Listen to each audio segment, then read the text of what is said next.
will move into our speech for the day by Venus Griffin. Venus has long served as a member of the U.S. Senate Toastmasters. She is committed to mentorship and opportunities for growth. Venus will be evaluated by Jennifer today. Venus is doing a pathway speech in the pathway of motivational strategies. It's a series of 3 speeches where she will do this speech and then get evaluated on it and then incorporate her feedback into redoing the speech. So Venus will be sharing a humorous story from her childhood experience. The title of her speech is The October Surprise. Take it away, Venus. Before Venus begins, I must tell you that Venus is from Mars. Venus is from Mars. Venus is from Mars. Good afternoon, fellow Toastmasters and guests. This was the teasing I used to hear every day from my classmate in the 3rd grade. His name was George. How many of you had classmates that liked to tease when you were in school? How did you handle it?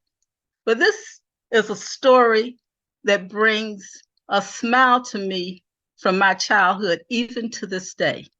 It was in early October when my classmate George, who sat right behind me in school, would always whisper, "Venus is from Mars, Venus is from Mars." I would be so annoyed. I tried to ignore him, but he was so persistent. He was nosy and could be very obnoxious. I think he coined the phrase Curious George. He was always teasing. I attempted several times to ignore him, but it didn't work. I even walked up to him and said, "Please do not say Venus is from Mars." But he didn't listen. He went out onto the playground, and all the kids were beginning to follow George with the teasing, "Venus is from Mars." Well, now I was not going to have this.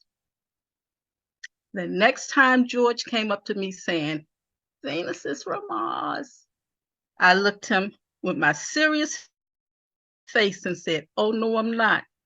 I am from Venus." George stepped back and said, "Oh, no, if you're from Venus, how would you get here to school every day?" I said, "A spaceship comes and lands behind my house, behind the trees and the bushes. And it gets me here in time for school in the morning. It takes me back in the evening and brings me back." He stood there puzzled for a minute and walked away. "I don't believe it," he said. "I don't believe it." Well, I thought this was the end of the teasing.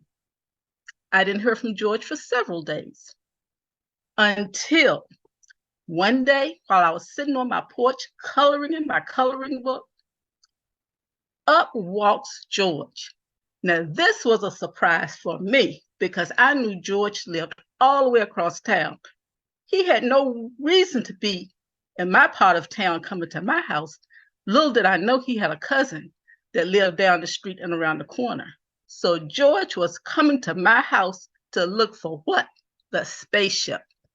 And that is exactly what he said. He said, "I'm here to see it." Well, I knew I only had a few trees and bushes behind my house. There was no spaceship, but I couldn't tell George this. So I slowly walked off the porch and pointed down to the back. I said, "Those are the trees and the bushes I told you about." He said, "I want to see the spaceship." So we slowly walked towards the back. Now, my grandmother was sitting on the back porch, catching some breeze from the trees. I knew if she saw us, she would ask, what were we looking for? And that would be the end of my story. She must have been nodding because she didn't say anything. As we stood at the corner of the porch, all of a sudden, a big red light appeared from behind the trees. Now, this was a surprise for me. I turned to look at George, and he was gone. All I could see was dust. There was no George. Well, I found out later the red light was actually a police car that had stopped on the street behind my house for perhaps a motorist who run a stop sign. The next day, this was a Thursday evening. The next day was Friday the 13th. I walked into class, and in class, I noticed the kids were looking at me very strangely, but no one said anything, not even George.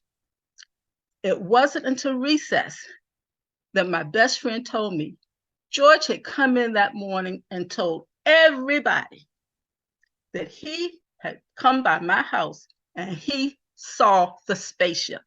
It had red and green and white lights all around. And he said I probably would not be in class today because it had taken me up. And he said it almost got him, but he was too fast and got away. I sat back and I smiled. I said, he said all that, did he? I didn't confirm or deny. I just know George never teased me about Venus being from Mars ever again. And from that day to this, I've never heard it. Madam Toastmaster leader.